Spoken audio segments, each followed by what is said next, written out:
മുത്തുനബി തങ്ങൾ ക്ഷണിച്ചത് ആ റബ്ബിന്റെ സമീപത്ത് പോയി കൊണ്ടുവന്ന വലിയ സൽക്കർമ്മമാണ് അസ്സലാത്തു അലാ വക്തിഹാ.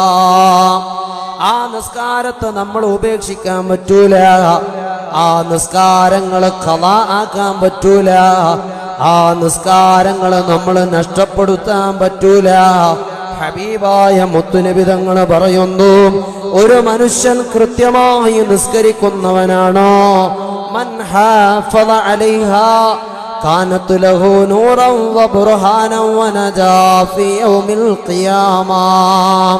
നമ്മൾ നിസ്കരിക്കുന്ന ഓരോ വക്ത് നിസ്കാരങ്ങളും അതെല്ലാം നാളെ പരലോകത്ത് വെച്ച് നമുക്ക് വലിയ പ്രകാശമാണ്, വലിയ തെളിവാണ്, വലിയ രക്ഷയുടെ മാർഗമാണ്.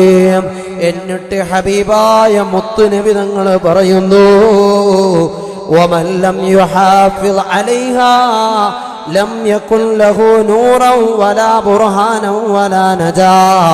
അതാ ഉറക്കിന്റെ പേരിൽ ഏതെങ്കിലും ഒരു സുബഹി നഷ്ടപ്പെടുത്തിയെങ്കിൽ, ക്ലാസുകളുടെ പേരിൽ ദുഹർ നഷ്ടപ്പെടുത്തിയെങ്കിൽ, കളിയുടെ പേരിൽ അസർ നഷ്ടപ്പെടുത്തിയെങ്കിൽ, അതുപോലെ തന്നെ ക്ഷീണത്തിന്റെ പേരിൽ മഗ്രിബ് നഷ്ടപ്പെടുത്തിയെങ്കിൽ, യാത്രയുടെ പേരിലോ ഉറക്കിന്റെ പേരിലോ ഇശാഇനെ നഷ്ടപ്പെടുത്തുന്നവനാണോ, അവനെ കുറിച്ച് ഹബീബായ മുത്തുനബി തങ്ങൾ പറയുന്നു, വഹുശിറ യൗമൽ ഖിയാമത്തി മഅ ഫിർഔൻ വഹാമാൻ വഖാറൂൻ വഉബയ്യ് ഇബ്നു ഖലഫ്.